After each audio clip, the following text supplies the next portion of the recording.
It's 4:10, so let's get started with this session, which is good video has good audio. I'm Scott Maliff from Sheboygan, and I was corralled into helping coordinate this workshop, so that's why I'm talking to you right now. Our panelists are Aaron Rigby, who's delivering handouts to your tables right now. He's from Valley Media Works in Eau Claire, and Todd Bowie from Madison College. Hello.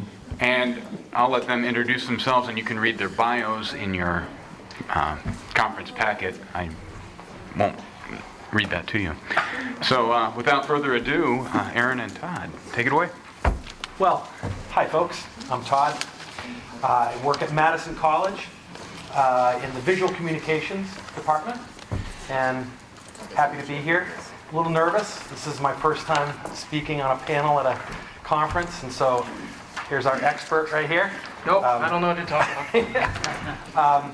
But I'm flattered to be here. I have worked in audio production my entire professional life, and so I've been through the mill a little bit, I guess, in a variety of different ways.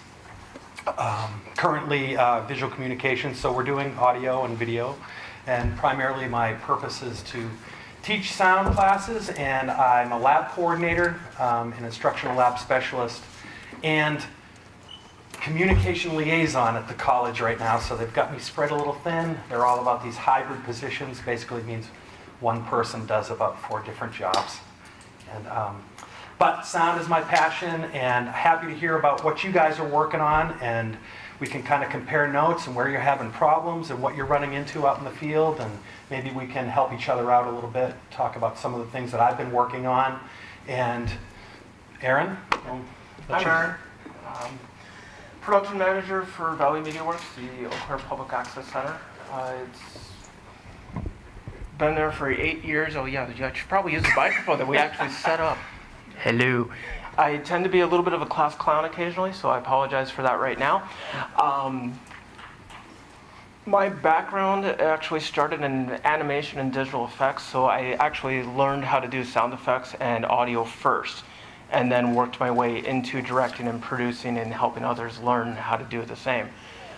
So it's kind of amusing. A lot of access centers, they'll say how to do audio for video, and I look at them and say, no, you're going to learn how to do audio first, on the basis that it's, if you do a good video, if you have good audio but not so great lighting and not so great video or the actual picture, your audience will pay attention and watch the whole way through.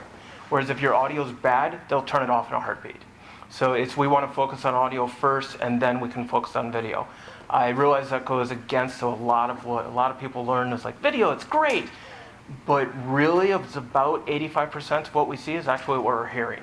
So we can change what the perspective of what your audience sees, feels, believes is going to happen, all based on how you get your audio. And if that is even simply someone speaking like a talking head or a full-on film, it just really comes down to what the emotion that you want to push for it and how that sound's going to help you. So, yeah. He brought toys. I did bring some toys. Just these are some of the tools that we're having our students get their hands on. Primarily at the college right now, our students are learning. They're learning how to do video. They're learning. Some of them want to go into freelance work. Some of them end up working at community access cable stations. Some of them work at some of the bigger news stations in the Madison area. But sound is a tough beast. As you probably all know, it's usually the thing that's the problem on a set. A lot of thought goes into picture, and a lot of thought goes into our cameras and our lenses and our lighting, and usually it's audio that gets overlooked and taken for granted. That we'll just throw a couple mics up, we'll be fine. It's usually not the case, and usually it's the thing that's going wrong on a set. It's usually the thing that's taking time to troubleshoot and fix. And so in my experience, I've just found that the best way to try to tame the beast is preparation, planning ahead, have spares for your spares, learn about what you're doing ahead of time so you can anticipate what you're going to be running into. and preparing for it and showing up ready and understanding what you're trying to capture. And you know, we use a variety of tools, as you well know, to do this. And if there's one thing I can say, two things that I can say about the most important things about sound is you've got to listen. You've got to listen to what you're doing when you're doing it. And you've got to listen on accurate headphones, preferably closed back headphones. You know, we recommend for students starting out the Sonys, the MDRs, 7506s. They're closed back. They're accurate. You got to listen, and you've got to get the mic close. And you've got to use the right mic. You know, I know in Aaron's handout, he talks about polar patterns and pickup patterns, and he's absolutely right. You've got to have a basic knowledge of what tool you're going to use. If you're doing an interview and you need to hear someone's voice intelligibly, you need to get a mic in there. Usually it's a lav mic in that situation, you know, on the chest, on the clothing, either exposed or hidden.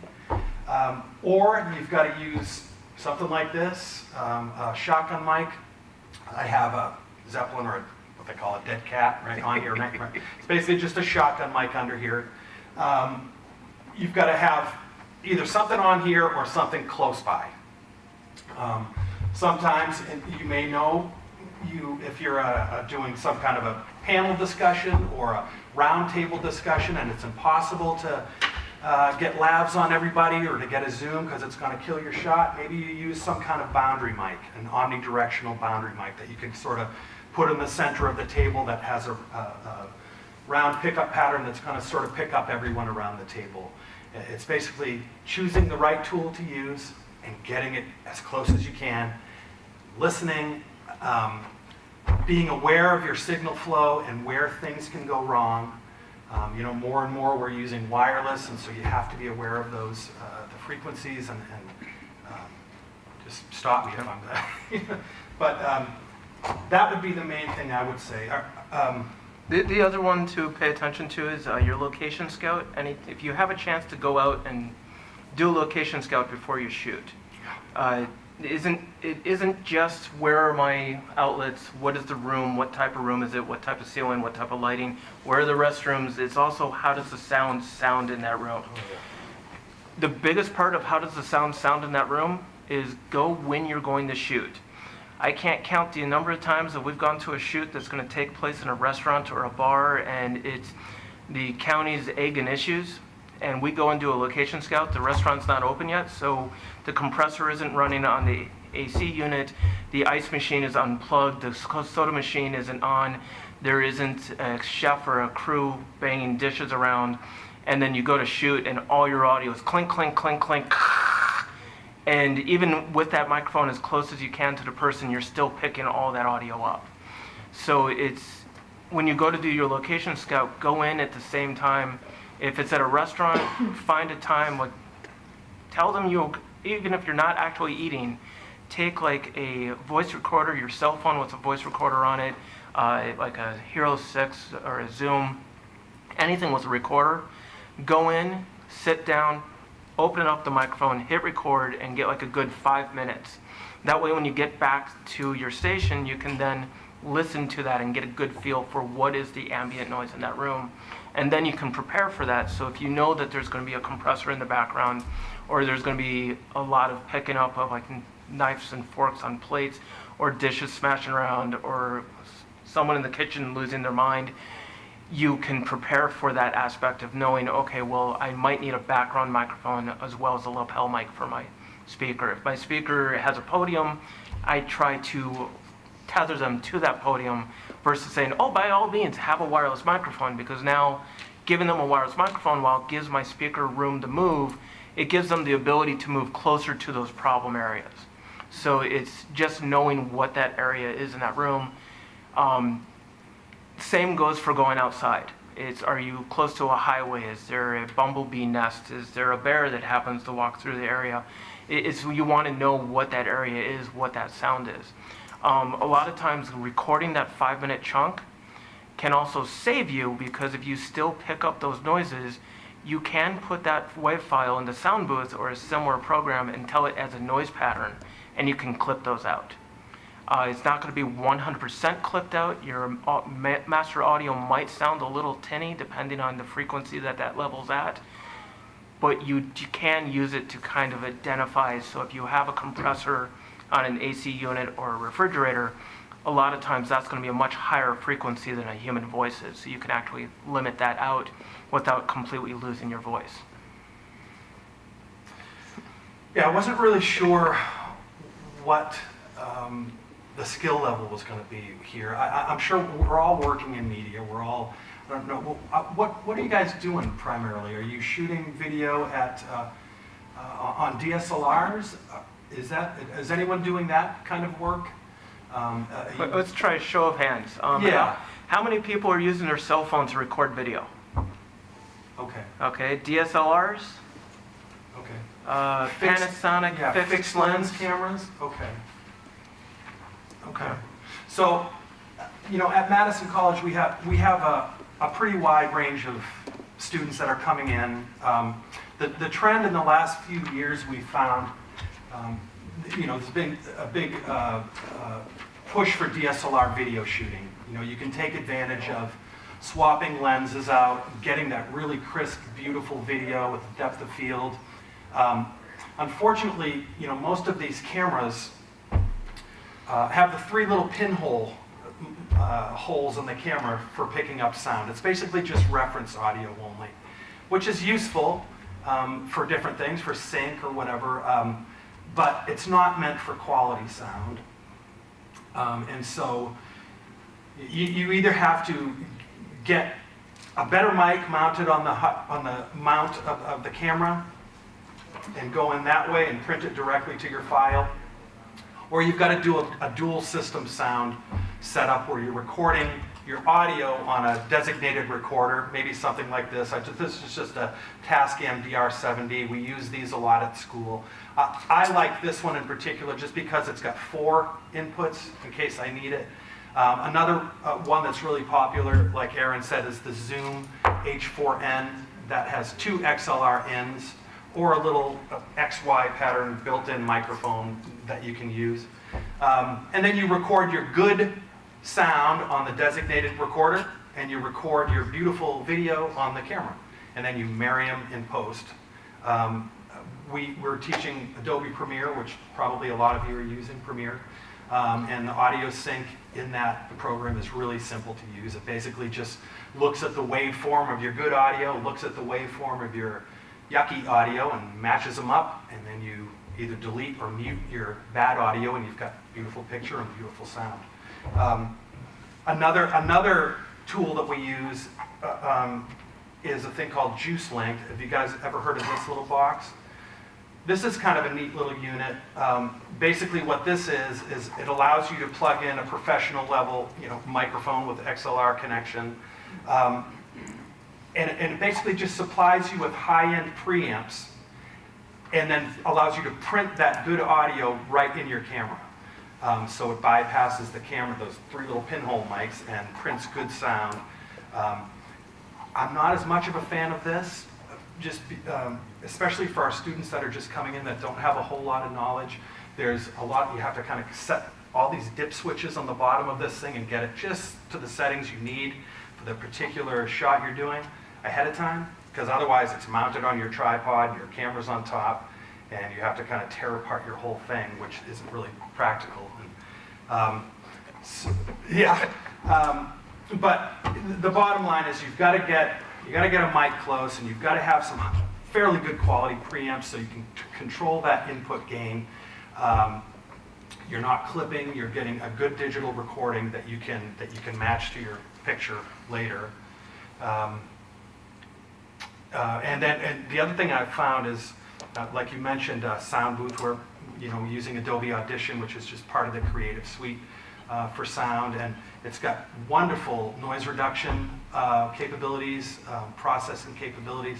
But I try to tell the students, you can't really count on fixing it in post. You've just got to be very mindful at every step along the way. Just like Aaron said, you walk into a set or a room that you're going to be shooting in, just stop for a minute and listen. What's happening in that room? Is there a fan? Is there a window open? Is there ventilation? How can you set this up where you have good picture and you can make the most of your mic positioning? And try to help yourself out at every single step, because you can't always fix things later.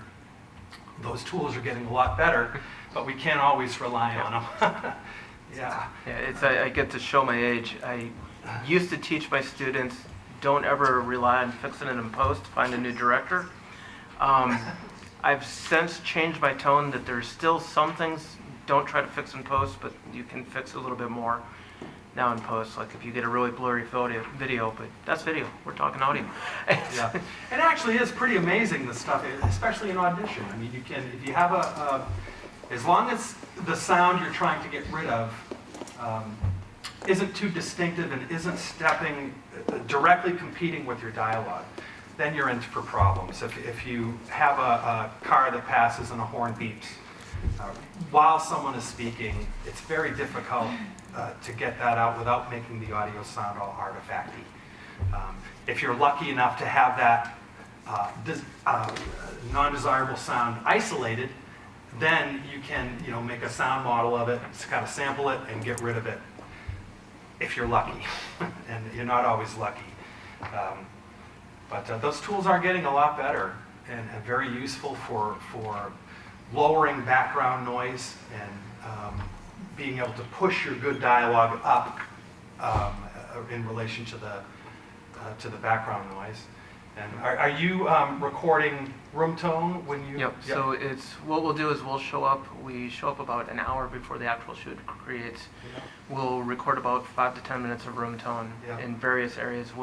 We try to record the room tone based on where the camera's going to be set up, as well as where the speaker's going to be, just in case. We only recently started doing where the speaker's going to be as well, because we did have an issue where the camera was perfectly clean audio, but then the speaker happened to set themselves directly underneath the speaker, and they were getting feedback from it. And we did not know that existed until they started speaking. So it was amusing. Yeah. Not the headache you want to see when you get into post.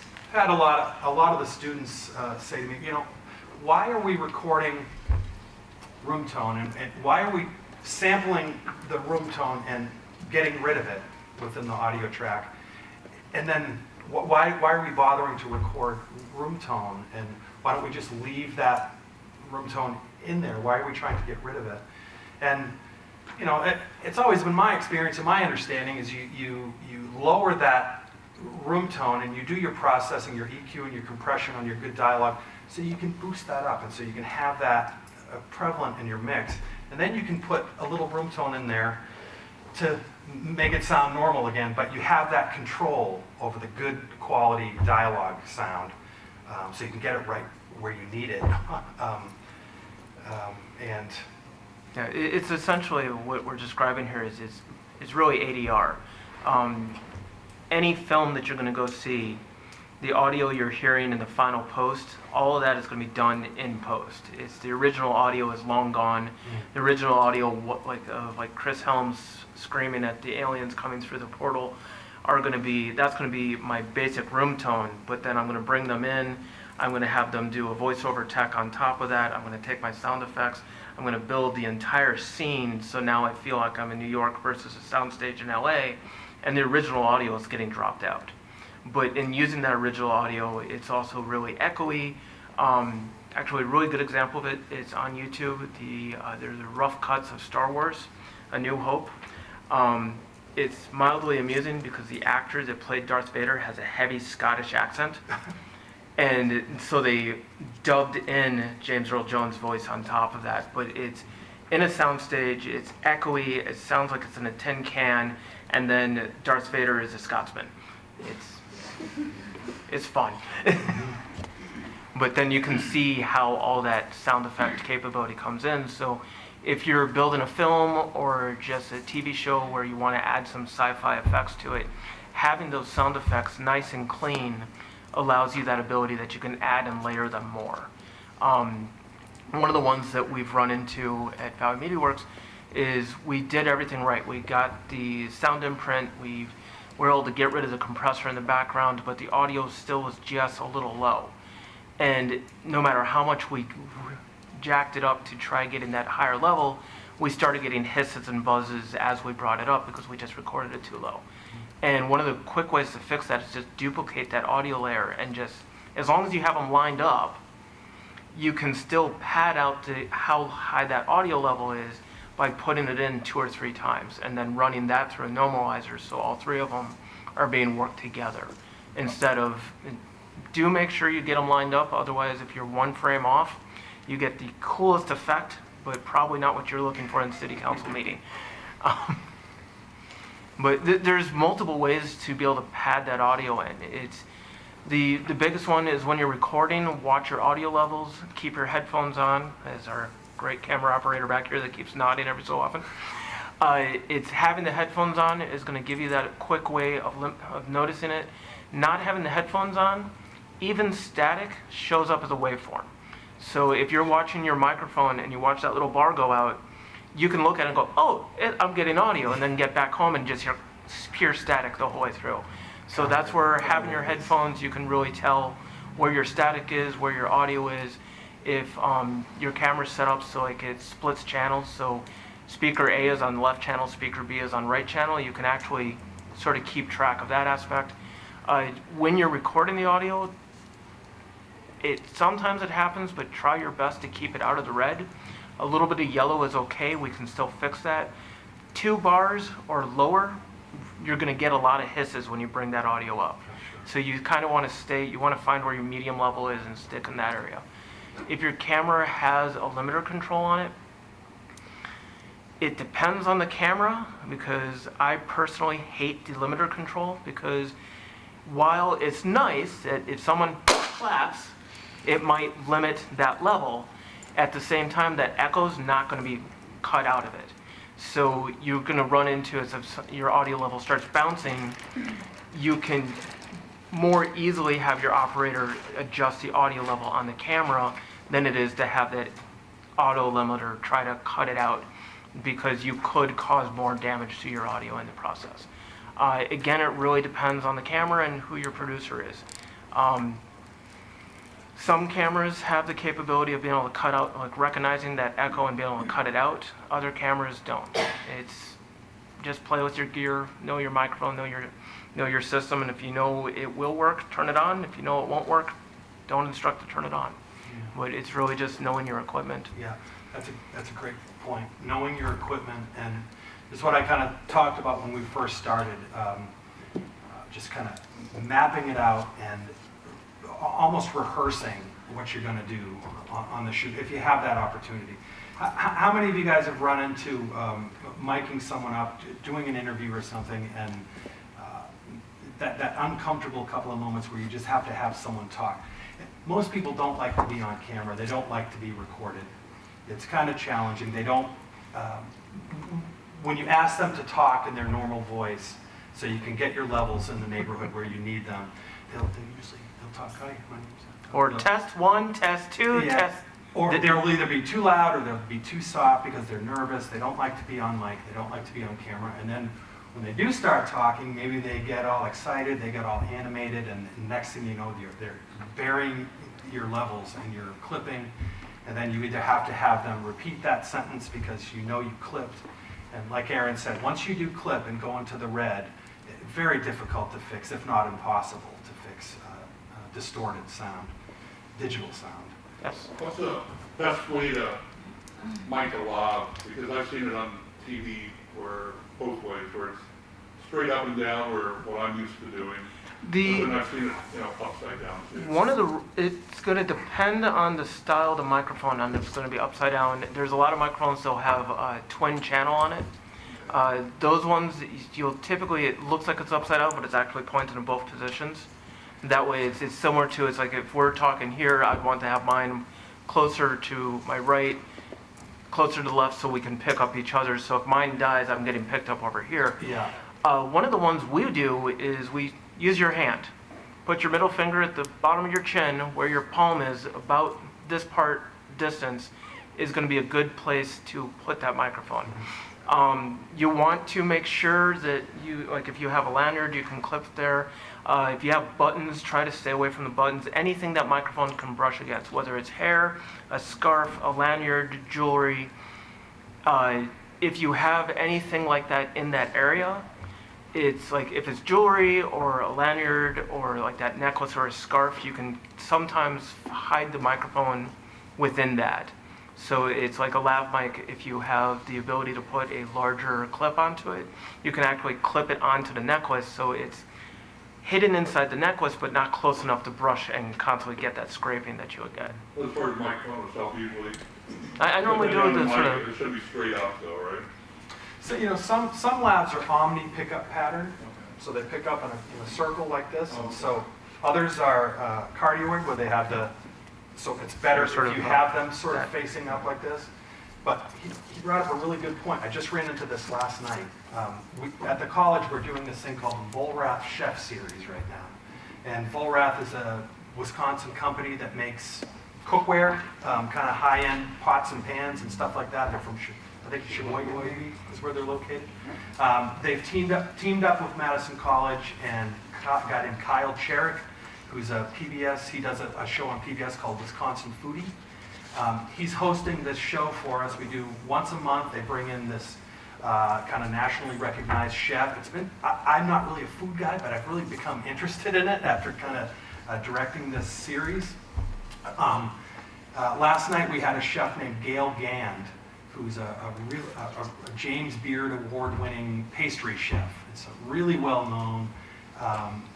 She had a world-famous restaurant in Chicago called True, and she's got Julia Child's cookware now. I don't know. She's a big deal in the culinary world. Anyways, last night we shot her series, and Gail used this. This is just a Sennheiser AVX wireless transmitter, and she had on her chef, what is it called, smock or something, or the jacket, the white, where the lapel is kind of way over the side like this, so there's no place in the front really to clip. And she's done a lot of media. She had her own show for a while, I think. So when I walked up to her to mic her up, she took the transmitter and basically watched me. She goes, "Thank you, yeah, no problem, I've got this," and sort of walked away. And I didn't really have a chance to double check what she was doing. I did, but I didn't feel like it was appropriate for me to tell her to do anything other than what she was doing. She dropped the transmitter down through her jacket, Yep. right? And clipped it on this side of her. All right, so the lab was straight up and clipped, and it looked nice. The cable wasn't visible, and it looked like good placement. The problem was, when she was seated, we start the show with them kind of downstage of the counter that they do this demo on, where it makes a meal and everyone watches. They start downstage on these two tall chairs, and they face each other like this, and they have a conversation for about a half an hour. And we've got about 4 or 5 cameras that are picking up this conversation. So Gail had the lav mic on over here, and her head was over here. And there's a big difference. And she talked fairly loud. She had a good voice and everything, but you could really hear it. You could really hear the drop-off where she would, and it was tough for me to manage. And I know I'm going to have a little bit of problem in post. I'm going to have to probably mess with her dialogue a little bit. It recorded well, but yeah, you really notice that. Just that little bit of a turn. And then she turned to talk to the audience. I'm like, oh, there it is. There's that full range sound. And then when she'd go this way, she was almost too much. And so it's, it really depends on the speaker. It depends on... It's going to, for your exact question, it's going to depend on the piece of equipment that you have. That if the range of the microphone is more cardioid, you can get away with putting it upside down because it's going to range that area. But if it's more direct microphone, if you point it upside down and I'm up here, it's going to pick up my stomach gurgling. It's not going to pick me up. So it's yeah. That's probably why I was trained that way, because most of the mics I've used were. Yeah, and what you could do is you could kind of take your lav mic and listen hook it up to your system, and however you're going to run it, and just try it and listen. Talk a little bit, or have someone else talk, and try a couple of things and see what it sounds like when it's upside down. See what it sounds like when it's right side up. And then you kind of have a better idea of what you can do and what you can't do. And it's all part of that preparation, isn't it? You just have to sort of map it out, and if you can, try to repeat every step or prepare for every scenario that you might run up against. Another thing I ran into last night was I sort of broke my own rule a couple of times last night, where you have to have spares for your spares, and so everything takes batteries. We carry spare batteries, and these particular units have these little units here for your receiver, so you can either put this into your recorder or your camera. This is on your talent, and it takes the XLR out of the equation. But these transmitter batteries last a good long time. These not so much. They don't last as long. They do pretty well, but we had a lot of interviews we had to go through last night, and I was so busy before the demo portion of the Chef series, I failed to throw on 2 fresh batteries on the receivers. And so about 3/4 of the way through the demonstration, I started to get the dreaded little red blinking light, like, oh, your time's coming. I'm going to die pretty soon. So luckily, I had the opportunity, because when they would talk, one would talk and go off on a little tangent for about 3 to 5 minutes. And so I had the opportunity to swap and quickly put a fresh battery on without noticing. But yeah, it's audio is always a challenge. It's tough. Overpack. Nothing wrong with overpacking. Yeah, better to not need it and have it than need it and not have it, for sure.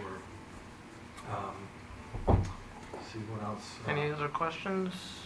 Things you've run into? Yeah, what are you guys running into? What are you struggling with? When do you decide to stop the action and reshoot it, as opposed to letting them run with it if they're rolling? That's a great And question. you're starting to have some problems with sound. What's your stopping point? That's a great question. Now, you want to start with that? For me, it's really going to come down to is if it's an interview and there's no real script to it, I will stop it immediately, because I have found way too many times that the first time through gets the best answer, and if you have to by the way, we missed that, they're going to come back and go, yes, but you gave this beautiful answer. What happened? That was that. So if it's like a talking head, an interview, something that's not scripted, the second that microphone starts going, I'm going to start waving at them like, can we take a 5-minute break? And I won't tell them that it's a mechanical issue. I'll tell them, like, hey, do you want a bathroom break? I noticed we went a little long. Do you want some water? Sort of like put something in there that gives them like that few-minute break. That way they can collect themselves and you can quickly get in and do what you need on your equipment. If it's a scripted thing, and you know that it's just more or less you're probably going to be shooting it again, like you're going to take 97 AA3, whatever. That has happened to me. It's a terrifying day. But if you know that it's scripted, then you can sort of play with it, sort of see, is this something like we got close enough, we can fix it in post? I can't believe I just said that. Or is it something where it's like, wait, we have a battery, let's just stop it, get in there. That's my personal take on it. I know there's a lot of different ways of looking at it. It's really dependent upon the level that it's at. It's like I've had a scripted shoot where I knew that I had 5 minutes to get that shot in, and instead of letting the director go, oh, we'll just shoot it again from another angle, it's no, we're fixing it now. At the same time, I've had an interview where the person was very talkative, and it didn't matter if I lost a little bit of this one because they went off on a tangent. I could sort of cut in when they're done with the tangent, change out the battery, let them go on a different tangent. It's really, for me, it's just dependent on who's speaking and how important my time is to me at that time. It's Yeah, I guess I'd have broad to range. I'd have to agree. It's very dependent on what you're doing, I suppose. If you're in a studio and you're kind of one-on-one with talent and you're recording something that, you know, it's easy to say, let's do that again, I had a little problem with sound. As a rule, you know, you should always fix it if you can. And that's why you should always be listening. If you aren't listening and you're still seeing your levels jumping on either your recorder or your camera, what could be jumping is an error or a faulty cable going crackle, crackle, crackle, crackle, crackle, and you won't know that unless you're listening. So for instance, at this thing that I shot last night, the Chef series, it's a little more difficult. If I was having a problem with sound, because there's a live audience, there's about 90 people in the room, it would be very disruptive to stop the whole production so I could run up there. But if I knew I wasn't getting my sound, I would have to do that. Yeah, you'd stop it and tell her to step to the other side because her mic's on this side and she's talking this way? Or you would just let it go? Because I wasn't there. I would let it go. Like, for instance, last night I did not stop her. I was aware of what was going on, but I have enough experience to know where my levels were and that what I was recording is workable. Now, if I felt that it wasn't workable, if I felt like my input gain wasn't sufficient, and I knew I wouldn't be able to push it enough and process it later, I would have had to stop them and say, look, I've got to make a minor adjustment here before we continue. But the level of the problem I was having last night with Gail Gann was such that I didn't feel it was necessary for me to stop them. I knew that what I was getting, although it was a little inconsistent with her head moves, it wasn't so bad as to merit stopping the whole presentation. These are determinations that you these have are to make. it takes And a I lot. find myself with those headphones on sometimes struggling. Do I It stop takes this? a lot Do of I let courage. go? It You takes know? a lot of courage Yeah. to do that, to step in. Usually people are nervous. And Blame the it's CG operator. CG guy screwed up, so. right. Yeah, and it seems to always be sound. In my experience, Yep. it seems to always be sound that has the problem. And yeah, you have to just, it's experience, I think. It's just the more you do, the more you learn, the more you know what can slide through and what has to be addressed. The easiest way as you're building that experience, ultimately, if you're the one editing or you know who's going to be editing and the editor can make your life very miserable for the next week, err on the side of caution. Yes. It's as you get more experience under your belt, as you learn more about the audio, as you learn more about what you can do as editing, as you learn more of what your team can do as editing, there's more little leeways that you're willing to give. But the quickest way to deal with it is just always err on the side of caution. That if you feel that audio is going south fast, stop it, fix it, go back and do it. Yeah, because you don't want to have to redo the entire shoot. And so, yeah, if you feel like it's something that has to be addressed, you got to stop it and address it and fix it, and then you can continue. Yeah. It's because audio is such a large portion of what we see. It's the easiest way is just erring on the side of caution. Is that if you even hear it, if it's even say one little crackle, where it's like I had an interview, it was what's one of the candidate forums they were doing. The woman wore a very beautifully large ornate necklace, and it covered this much, and we had nowhere really to put the microphone, and we ended up opting very creatively clipping it to her hair back here, which we just sort of draped over. Now, technically, it had the right amount of space, but one time it bashed into a part of the necklace, and her response to fix it was to brush the entire thing back, and the microphone went flying. But as she was brushing it back, I'm sitting there on audio, just headache, and it's just quit. And the director's, no, it's fine. It's like, no, you're stopping now. It's sort of that aspect is that if you're sitting there on headphones, if your ears are ringing because of whatever just happened, I would go fix it.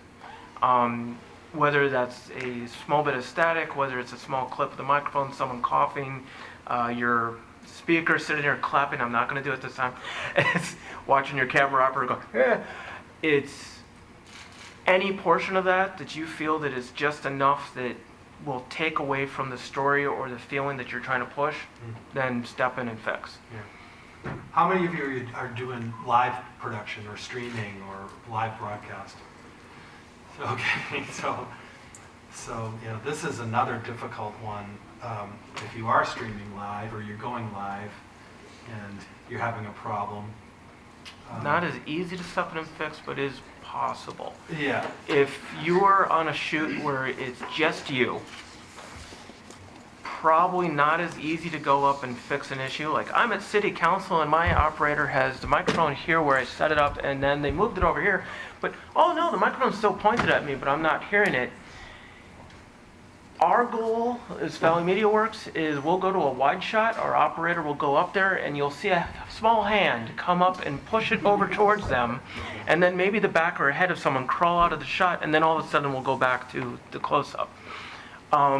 If you have the capability of where you could have more than one operator, having one person as technical operator and one person as operator, so if you're doing a robotic camera system or you've got a single camera here, having a second person, whether that second person is so if you suddenly need to use the facilities, you get an emergency phone call, you have someone else that can step in, or that microphone moves, that second person can go up and fix that audio so you can keep recording.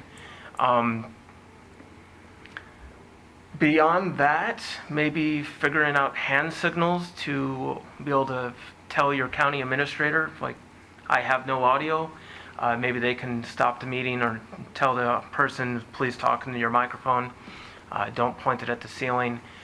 Most of this really just comes down to that pre-setup, whether your location shoot or showing up, even though it's a county board meeting that you've done a million times or over, showing up that hour before so you can sit down with the county administrator, with the president of the board, and just say, hey, real quick, last week we noticed there's an issue with this, can we try to focus on that? Communication is always going to be the best way to try to push that piece out. Yeah. What other problems are you guys running into with sound? Yeah. So we've got city commission meetings, and we broadcast on TV and radio, and every now and then I'll be listening to the radio, and it'll just be like a moment of silence, and you'll just hear this electronic interference, I guess. It comes in, it's not like an air conditioning unit or something, but it's almost like a crackling, and it's very inconsistent. Sometimes it happens, sometimes it doesn't. What type of system are you using? The wireless? No, it's like a gooseneck mic. Okay. Yeah, it's wired. But it's like, it's wired. so it's wired into a system, Yeah. Is there a gate or anything applied? Are you going into a digital console? Or? Yeah. and this is like a city council aspect. It's, at that point, it could be that the audio processor within the rack that the microphones are being fed into, some of these systems are meant to have one or two microphones open at a time, but not more. So you could have that someone turned on a microphone and the processor was trying to overcompensate to figure out what was going on. It could be that if it's like the audio, like the limiter or the gate on it, like had a hiccup. If it's sort of that quick, so like that static crackle, it could be also like there's something wrong with the switch. They want to turn it on. It's how to fix that. If you can catch it without audio, like someone talking in it, you can limit that. Say, here's my noise pattern, go find and fix. If you don't have that capability, you're going to be wanting to talk to your IT technical management and basically fix this, because it could be something more along the line of either a cable or the actual hardware that's picking it up. So the noise happens, and then the dialogue or the audio does go back to a normal status? I mean, Yeah, it seems like when people are talking for like, so it's like a 3-second kind of pause and people are thinking about stuff, it kind of swells up and it's like, yeah, it almost sounds like a gate or something that maybe a gate is activated. Do you have gates on your channels there that might be, that you could maybe adjust? What are gates? So on a console, an audio console, what a gate does, it's an adjustable parameter that cuts out background noise or room noise, and you can adjust that. So a certain volume threshold, if I went up to a microphone and started talking, the threshold, the volume threshold of my voice would open that gate and allow me, my voice to be heard. And then when I stopped talking, the gate would kind of activate and block out all the background noise. The problem is, do you understand what I'm saying? And so basically, but if you have the gate set incorrectly, or your person doesn't, if your person's talking way back here, it may not be enough amplitude to kind of open the gate. And so that setting is crucial. Another thing that can happen is if you're talking with a gate on and you move away, and there's a period of time where there's no amplitude kind of closing or opening that gate, it can activate and maybe get this swell of sound.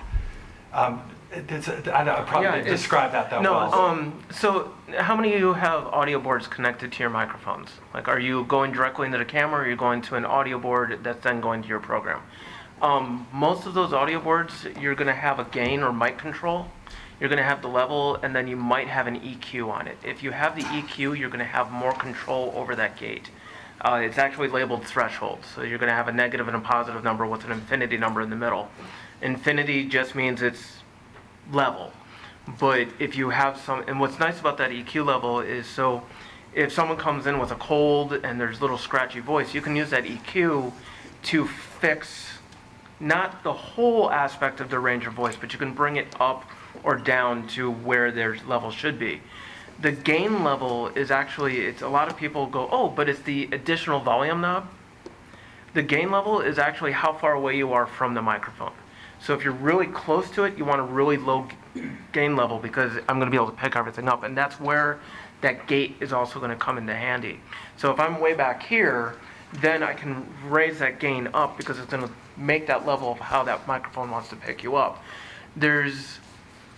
It really depends on the type of board you have, but like the gate aspect is going to mostly be either in your EQ or in your gain.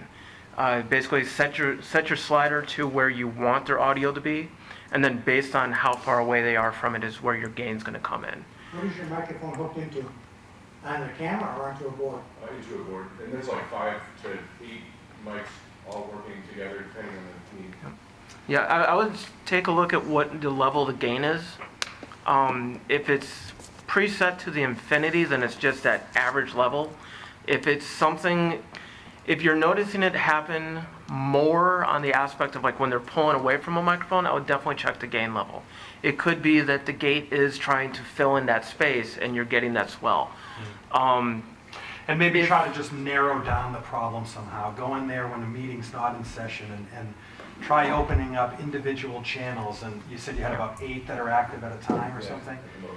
You know, maybe just try to narrow it down. Start with 1. Is it happening on 1 channel, 2, 3, 4?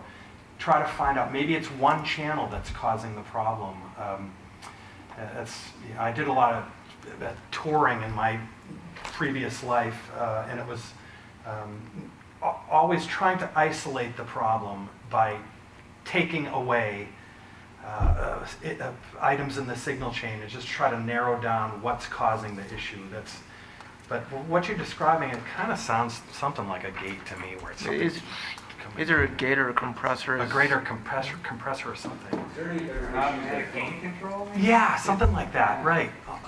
It's like our county board system has the microphones get fed into a compressor and then to our board. And if it's happening before it gets to the board, I can't do anything to it. And there's quite a few times that they'll open up all 30 mics and the system's only meant to run 3. So the compressor is working overtime to try to do its thing. So by the time it gets to us, it's already messed up. It just really depends on how the hardware is set up, if there's software running it, how the hardware is, how the cabling is going. But I would definitely check any gain level first. Yeah, you wouldn't have any auto gain in that signal flow, would you? Is there any auto gain setting? I think so, Right? but we'd have to look into it. Sometimes the cameras do, but if you're going directly into a board, you're not going through the camera. Yeah. Like multiple microphone interference, like you need like 3 mics that are just open and they're all kind of like grouped together. Would that ever cause any like issues? They're powered mics, kind of like gooseneck mics like this, so condensers, right? I don't know. I suppose it's possible. Do you have any power transformers or anything close by, or I don't think so, but I'm not sure. I've never run across anything like that with microphones like this in close proximity. Have you ever run it? I've had problems with bouquets of microphones, whereas I have 3 or 4 different types of microphones in close proximity. But with goosenecks, they're pretty, like, everything down to here is well shielded, so it's I could have 3 of these microphones on top of each other. It's not going to do much. Yeah, I've never had a problem like that either with microphones in close proximity like that. That's not to say it's not possible. Like I said, just try to narrow it down if you can, and try individual mics, adding them on as you go, or taking away. Maybe just try to recreate it if you have the time. And that would be my recommendation. Anyone else have any questions or comments about problems you're running into? Yeah, one of my most difficult recording scenarios is a group of people or a school board. They will walk in, take the microphone, turn it to the ceiling, set their iPad up against it, and then they'll talk very collegially rather than publicly. Yeah. And my solution has been to separate myself completely from their audio system and have area microphones that are set basically to pick up the front of the room. How do you feel about separating yourself, for instance, from what might be a live audio situation to avoid what could be, for instance, a feedback shark or something like that that's adding microphones together and killing audio? Yeah, it's for things that we've done. We've got 2 H6 Zooms, and it basically has its own little audio board right on top of it. We can do limiting control, gate control with it. We can plug 4 XLR or 1/4-inch cables into it, plus an XY microphone at the front. Unfortunately, at the moment, we don't have a way to get that audio out to our live feed. But what we will do is if we know that the live feed might have bad audio, we'll set those up in the room, record everything there, and then when post, so the live feed won't have the best audio, but the recorded will. If I had a way to connect that system directly in, I'd have just a plug right and ready and just go for that. I mean, if you have a way to have a additional microphone that you can plug into your system and send out, by all means do that. Like if you know that the audio in that room is going to be foul, do what you have to do to get the best audio. Yeah. Yeah, I've had situations like that as well. We use tram labs. Have you ever heard of tram labs? Kind of like the little side address labs. They're great little condenser mics. They're very small and they're easily hidden. And certain discussions like this that I know I had to capture sound, I know that they wouldn't keep the mic placed. I know that they'd be all over the place. I'd go in and do like a plant mic situation where I just basically taped a few of these tram labs along the table, where they would help me, pick up the dialogue as they are moving all over the place, which they always do. So yeah, it's like I said, That then brings in another problem. Yeah. You put those things on the table, and here you are smacking the table. That's with your hand. exactly And right. that's something exactly you right. can- Or And then you have papers. people do that all the time, yeah. Or the PZM is. That's right. It's great. It sits on the table. It works out wonders. But if you have one person And that's doing right. this or kicking the table, Exactly. It's very difficult. That's right. 100 pages. It's a tough beast. All right, we've reached the end of our allotted time. We could really so talk about this for a long time. Thank you to Todd and Aaron for sharing your expertise with us. Yeah. I brought some cards, and feel free to give me a holler. Come down to the campus at Truax and give you a tour around. We can talk about sound and be happy to answer any questions that if I can.